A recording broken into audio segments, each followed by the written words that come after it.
Hey, welcome to this week's The Real Estate of Life with Kevin Riles. This week, I take questions from you, Kevin Riles and friends. And so my Facebook friends, I posted this week to ask y'all if you had any real estate questions, and I got some really, really good questions. And so I'm excited this week for those of you that weren't able to join us Facebook Live. You're going to hear the answers to these questions that ask everything from mortgage questions to property taxes to creative financing. So it's going to be a really good session this week. So DJ, hit that music, please. Support for this program comes from the Digital Broadcasting Network, presenting podcasts and web series from everyday people who have an extraordinary passion to make the world a better place. Welcome to The Real Estate of Life with your boy, Kevin Riles. The Real Estate of Life with Kevin Riles and friends. And this week, my friends are my Facebook friends. My Facebook friends, I'm going live. I'm right now, for those of you that will be listening to this in the car or in your headphones, or looking at this online on my website or at channel713.com. I'm actually going live right now on Facebook and answering questions. I posted a post about an hour ago saying, hey, I'm going on today. What are your real estate questions? And I got a really good amount of questions and very interesting questions. And so Mr. Producer's been trying to get me to do this for quite some time, where I take unsolicited questions either live or at least in advance, and we answer them on the podcast. So I am a man of the people, and the people are my Facebook friends today. And so therefore we are going live. Of course, I would pick today to not look my freshest. I need to shave, but it's all good. For those of you that listen to this audio, you can't see me anyway. And for those of you on Facebook Live, I'm so far from the camera, I don't think you can see my little gray hairs, whatever, but it's all good. It's all good. So with that being said, I just want to thank everyone who has replied to the question was, taping my podcast in an hour, what real estate questions do you have? And so you guys will get to see how the sausage is made of the Real Estate of Life podcast. We are now at episode 62, 63, 60. Oh, sorry. Mr. Producer said 60, 69, 68, 68. See, we're at episode number 68. So that means there are 68 episodes, 67 episodes prior to this. For those of you that want to get some of the great information that I've been putting out and the guests that I've had, you can go to kevinriles.com, and click on the podcast and see all 68 episodes. We have a YouTube page, The Real Estate of Life, as well, YouTube channel, I should say. And so if you want to be able to check those things out, we cover every real estate topic and motivational topic you can think of. We've covered in these 67 plus episodes. So with that being said, let me start answering the questions that I've gotten. And I appreciate you guys asking these questions. And so one of the very first questions I got actually was from Ms. Chandra Webb. And Chandra says, can my credit be worked on simultaneously while buying a home with my agent guiding me through the process? So I think you're asking me if you can work on credit while looking for a home. And the answer is yes, you absolutely can do that. However, what I would tell you to do, I think the proper way to do it is to go to a mortgage company, have your Tri-Merge credit report pulled. And remember, Tri-Merge is all three credit reporting agencies on one credit report, and have the mortgage company, they pull what they call a residential mortgage credit report. And if there are things that you need to do as far as paying off debts or kind of cleaning some things up, it depends on how much of that you need to do. So in other words, if you just need to pay off something and you feel like you can do that while looking for a house, then absolutely go ahead and do it. If you feel like, if you see what you have to do and it's going to take a little while, then I typically don't tell people to start looking until they know that I'm within 60 days of being able to actually purchase. So if you have some things on your credit where, it's going to take you 4 or 5 months, then no, I would say you can, what I call peripherally look or do dream drives, like, I really want to be in this neighborhood. But most sellers are not going to wait that long for you to have an opportunity to either pay off debt or pay off a collection or dispute or something to get your scores up. And so you want to be within a time frame that allows for you to be able to search and do that. Now, as far as your realtor guiding you through the process, there are some awesome realtors out there that have a lot of experience on a whole lot of different things. Most of them are not credit, quote unquote, repair specialists. So I would tell you that I would use a mortgage professional or someone that specializes in that in order to be able to do it. But with that being said, I think it's important that you're able to get someone that can sit down with you. And if you need someone to assist you with that, I do have a couple mortgage contacts that I can put you in touch with that won't just tell you no, you don't qualify. They'll actually help you get to qualification stage. So very good question. Next question comes from Kevin White. What does the state of Texas say on title seasoning for rehab construction projects? What does the state of Texas say on the title seasoning for rehab construction projects, Mr. Kevin White? So, Kevin, let me explain for some folks that might not understand what you mean by title seasoning. Title seasoning basically means that how long has the person or entity owned the property? That's what title seasoning is. In other words, how long must I be on title, or how long must I have the deed, really, to purchase a property or to do some type of work to the property. And so I guess the first thing I would say is the state of Texas has no laws as it pertains to title seasoning. They are agnostic as it pertains to that. Mortgage companies, Fannie Mae, Freddie Mac, who buy mortgage loans, they are not agnostic. They do typically have some level of seasoning requirements as it pertains to that. And so typically that comes in the form of, and again, I'm assuming I'm adding some stuff to your question, because I think you're asking me how long must I own the property before I can do a rehab loan or a rehab project. And typically you can almost do that immediately from a rehab standpoint, if that's your question. If your question is how long must I be on title for me to be able to sell a property that I have rehabbed, that depends on the loan that the buyer of your property gets. Typically, if I remember correctly, and don't quote me, I'm not a mortgage guy anymore. I used to be a long time ago. You used to have to be on title for 6 months. It had to be seasoned for 6 months. That may or may not have changed. And even if you did it within that 6 months, you could still do it, but you had to provide the receipts and proof that you improved the property within that particular time. So a buyer could come in month 2 and buy it from you after you've rehabbed it, but then you would have to provide and prove that you've improved the property. I think the number was at least by 20%. But again, don't quote me on that. It's been a long time since I've had to run into that issue. I can definitely put you in touch with somebody that can answer that more specifically. But I just want you to know that title seasoning is not a state law. It is typically something that is required by the lender. Good question. All right, Ms. Thomas asked me, I want to buy another home but have reservations about keeping my current. What indicators shall tell me? What indicators should tell me rent my home instead of sell? Got you. Should I rent my home instead of sell? Got you. So right now the rental market is HOT, and for those of you that don't know how to spell, that is hot. And so therefore, I would tell you that if you want to rent your home right now, as long as you have a basis in which you would be renting it for more than what you pay on a monthly basis, then rental market is hot. You shouldn't have a problem. And since I know this particular person, I know generally where you live, you really wouldn't have a problem renting over there. The question becomes, is do you qualify for the type of home and size of mortgage that you would want going forward, considering the debt that you would still incur on a monthly basis on your current house? And what I mean by that is you're currently paying a mortgage and you haven't rented it out yet.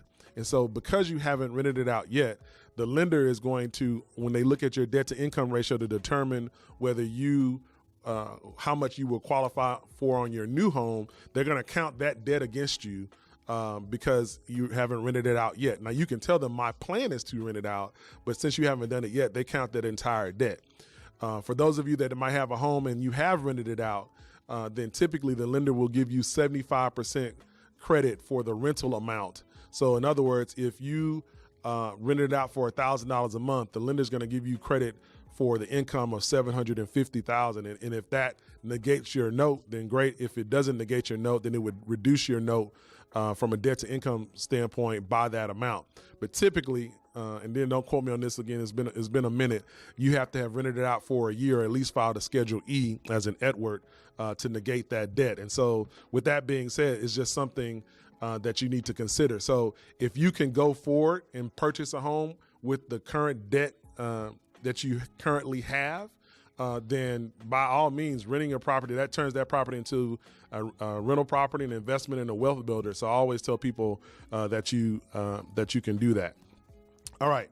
And I hope I'm saying this right. Ms. Hesma Stevens asked me, how long does it take to close on a house? From the time that you identify and get that house under contract, it depends on your mortgage company, to be honest with you, but I always tell people anywhere from 30 to 45 days. Anywhere from 30 to 45 days. That's contingent upon what you negotiated as far as time in your contract. I usually try to get at least 35 to 40 days from the date that we go into contract. So you have enough time to do your inspections, that your lender has enough time to do their processing and appraisals and things of that nature. But typically 30 to 45 days is the answer to that question. All right. Ms. Thomas had another question, and that question is, why are my property taxes going up? With exclamation point, question mark, exclamation point.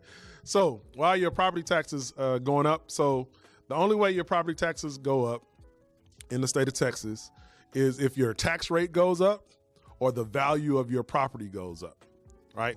Because at the end of the day, your property taxes are calculated based off of the tax assessed value. When the tax assessor comes out and says your home is worth X, and then times your tax rate. In the city of Houston, your total tax rate for most places is around 2.7%, 2.5, 2% to 2.7%, depending on where you are, right? So if you take 2.5%, you multiply times $100,000 of value, then your taxes for the year are $2,500.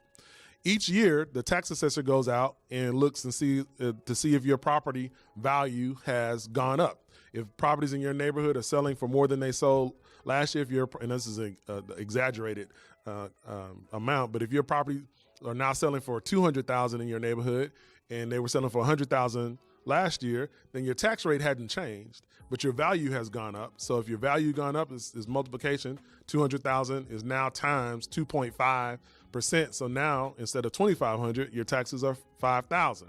So how can I get that number down is the question.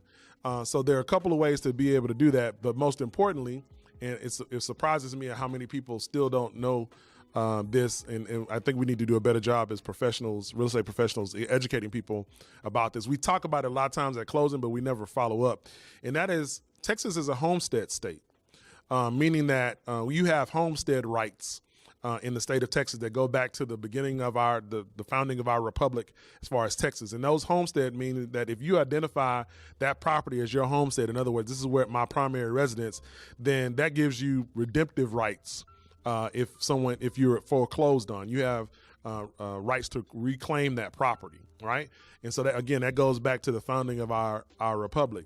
What that also means, though, because if you identify the property as your homestead, most of the taxing authorities within the state of Texas, from the school district to MUDs, municipal utility districts, to the cities, to all of the different taxing, will give you a discount for stating that is my homestead and this is my primary residence. And that discount ranges anywhere from 10 to 20% of the value. So in other words, if your property is assessed at $100,000 and you get a 20% discount, then instead of $100,000 times that 2.5% tax rate, it'll be $80,000 times that 2.5% tax rate. And so therefore you would get the prerequisite discount. So you get that letter every year around April. In fact, they're about to come out now. We're taping this in March of 2019. And when that comes out, a lot of people just toss it in the trash or they don't really know what to do with it. And that assessment is the appraisal in your particular neighborhood has said that your house is now worth this. And it gives you, by state law, an opportunity to contest that value, right? Now, let me stop here and say a lot of people don't want to contest that value because they're thinking that if I contest that value, then I'm saying that property is not worth as much as they're saying it is, or I'm going to have a negative effect on my market value of your house. There are two separate things. There's tax assessed value, and then there's market value. All right. Tax assessed value is what your taxes are based off of. Market value is what you could sell your house for. They are mutually exclusive. They're going back to math back in the day. Mutually exclusive means that they do not overlap. They are separate items. Therefore, if you could get your tax assessed value to $1, you would want your tax assessed value to $1 because it'd be $1 times 2.5% and not 200,000 times 2.5%. Your market value, you want that to be $1 million or $3 million or as high as possible, because that means when you hire a real estate professional, we'll be able to sell your house at that amount. Now, can tax assessed value be an indicator of market value? It can, depends on the municipality. For the most part, in my experience in the city of Houston specifically, there's about a 20% difference between tax assessed value on average and market value, meaning the tax assessed value is usually about 20% lower than the market value. Why is that? The tax assessed value is as of January 1st of the year of the assessment. So this year, when you get that letter, January 1st of 2019, the tax assessor is saying that as of January 1st, your property is worth that. Well, the market is more fluid than that. Certain months and certain appreciation, if you just looked at the statistics that came out in the paper here recently in Houston, we've had a decent level of appreciation. The median price and average price of a home in in Houston has gone up since last year at the same time. And so that's a fluid market. But the assessor only gets to assess once per year. So you can see why there should be a delta. Now, sometimes that delta is in the other place, which is the tax assessed value is higher than the market value. When does that occur? It can occur just on wrong information from the tax assessor. The tax assessor doesn't know the condition of your property. That also happens a lot. For instance, we just got over Hurricane Harvey. A lot of people had damaged properties during Hurricane Harvey, and the tax assessor doesn't come inside your home. They just pass through and see what's the general condition, look at some comps, and they assess the value. However, in this particular case, you would then want to say, hey, my house flooded, or my roof was damaged, or whatever the case may be. And you could go in and tell them, hey, you don't know the full story, and I had to spend $50,000 to get my house right. And so the value of my house is not what you think it to be. And there are other methods in which you do that. But what I always tell people is, if you want to try to control your taxes, then you should contest your taxes every year, even if they don't change. And if you can find comparables where you can go in and say, hey, here are some comparables that are comparable to my house that are lower than what you have as far as value, then you go and try to contest it. You can contest it now online for some of the larger appraisal districts, where you literally type in and provide proof of lower comps, and they just look at it electronically, and then they render a verdict. If you don't want to do that online, you can actually go and sit in front of what I call the tribunal, usually 3 retired people that work on behalf of the appraisal district, and contest it there. But my point is that a lot of people don't know that they can contest your taxes. They don't know that you can file your homestead. In order to file a property as a homestead, you have to be living in the property as of January 1st of the year that you file for the homestead. So if you just moved into a property last year, anytime, but it was after January 1st, then you should be filing your homestead for this year, indicating that this is my homestead, this is my primary residence, so that you can get that discount on your taxes. I know I went a little deeper on that particular question, but I over the years, that's the one, to me, one of the easiest ways to get a discount on your taxes is to get a homestead exemption or apply for your homestead exemption. And a lot of people don't do that. For those of you out there that are disabled, there's a disabled exemption. For those of you out there that are veterans, there's a veteran exemption, veteran spouse exemption. There is a over 65 exemption for those of you that have parents out there, and you can apply, in fact, I got a text the other day from a friend of mine's mother, who I helped find a house a couple years ago, still do a residential deal every once in a while. And she texted me, she said, Kevin, my note just went from $1,587 a month to $1,132 a month. because of my over 65 exemption. She was so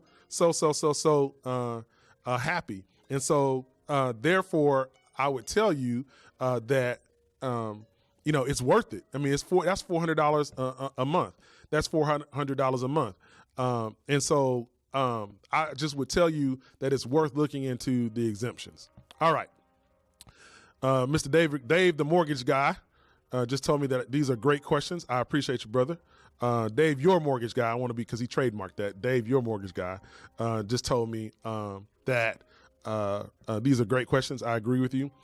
Miss Lindsay Wiltz Butler asked me about creative financing strategies. So, Lindsay, what I'm going to say is, and just to do the interest of time, we have a podcast probably around episode 30-ish, I'm going to say, where I go into great detail about different ways to finance properties, creative ways to finance properties. I go over owner financing, contract for deed, master lease, things of that nature. So I'm going to reference you back to that particular podcast so that you can listen to all the interesting ways to be able to do that.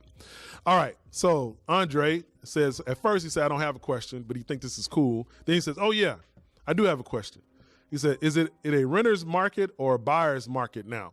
So I'm going to separate those because one of them is about leasing and one of them is about buying. It's not a renter's market right now. From a leasing standpoint, it is a landlord's market right now. Leasing is as strong as it's ever been in the Houston market, and I would venture to say even in the United States, depending on where you live. And that is simply because people are kind of holding off on buying houses at certain levels. Millennials right now are not buying houses at the same clip as other generations, and so they're deciding to lease more. And so because of that, your price per square foot on a rental basis in Houston, depending on the type of property that you are trying to lease, is definitely higher than it has been. So it is definitely not a renter's market. Is it a buyer's market right now? Well, I won't say it's quite a buyer's market, but it's much better for the buyer than it has been in a very long time. If for a long time it was white hot and it was a seller's market and multiple offers, oh my God, and that still to a certain extent happens at a certain price point, say kind of under 150, 160. But if you're looking for a house right now in kind of the mid 200s to 300s up and past, I actually think it's pretty balanced. Balanced market, meaning that, there's equilibrium between buyers and sellers. And so therefore you can negotiate a little bit better. And that was tilted towards sellers for quite some time. And so I just think that you're in a situation now where it's a good time to start looking. All right. I had somebody to ask me something in my DMs, nothing inappropriate, but they asked me, which is better, getting a mortgage getting a mortgage loan from a credit union or from a mortgage company or bank? Is it more cost effective to build a home? If so, what is the process? And then will this podcast be taped for later viewing? Yes, it will. Go to kevinriles.com or look on our Facebook pages. So to answer your question, I know I have some mortgage folks watching, so I got to be careful because I want to keep my friendships. But on average, in my experience, this is Kevin Riles' experience. I have seen it. If I had to rank fees and rank process, I have seen credit unions be a tad bit cheaper than mortgage companies, a tad bit cheaper than banks from a fee standpoint. Not just simply from a fee standpoint. I'm not talking rate. Rate is dependent upon a whole lot of factors: credit, what the market is doing, things of that nature. So some people prefer to do things with their credit union because they have every other account there and things of that nature. So I'm a big fan of credit unions just in general from a financial planning standpoint. So I would say probably on average your credit unions are a tad bit cheaper. That doesn't necessarily mean that they're better as far as processing the loan and getting your deals closed. But on average, I think that they are cheaper. Is it more cost effective to build a home? If you're talking about build a home from scratch, in other words, you hire a builder to build, then it just really depends. Is it cheaper than what we call a production house, where you have a large builder like Lennar or David Weekley or Ashton Woods or something of that nature? It really depends, because one of the things that you're doing when you buy a production home is that the cost of the land is already built into the cake as far as the price of the property. On the way over here, I had a call from a potential client or the relative of a commercial client asking me about building on their own lot versus buying a new construction home or production home. And based on the conversation, I thought it was better for them to build on the lot that they already own. Because they were going through a thing called Owner Builder Network, which is kind of building yourself with some guidance. And the lot was located closer to the inner loop here in Houston versus they're looking at new construction out in the Pearland area, which is a very nice area. But in this particular case, I felt like they would get better appreciation in the inner loop or close to the inner loop. So it really depends. That's a hard question to answer because it depends on the type of person you are and what you want to deal with. If you're going to build a house with an independent builder or yourself, it's a much longer process, a lot more involved versus a production builder. You walk into the sales center, you pick out your nice stuff and your flooring and you're done.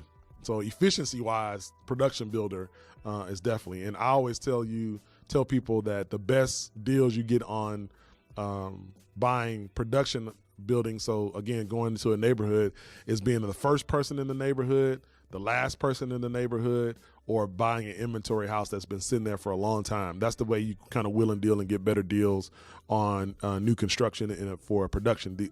So I hope that answers your question. I don't think, Mr. Producer, we got any questions while I'm going live, right? I think, let me just check and make sure that I don't have any other questions that I didn't answer. This went really, really well. Just want to make sure that I got everybody's questions answered. Let's see here. Yep. I think I do. All right.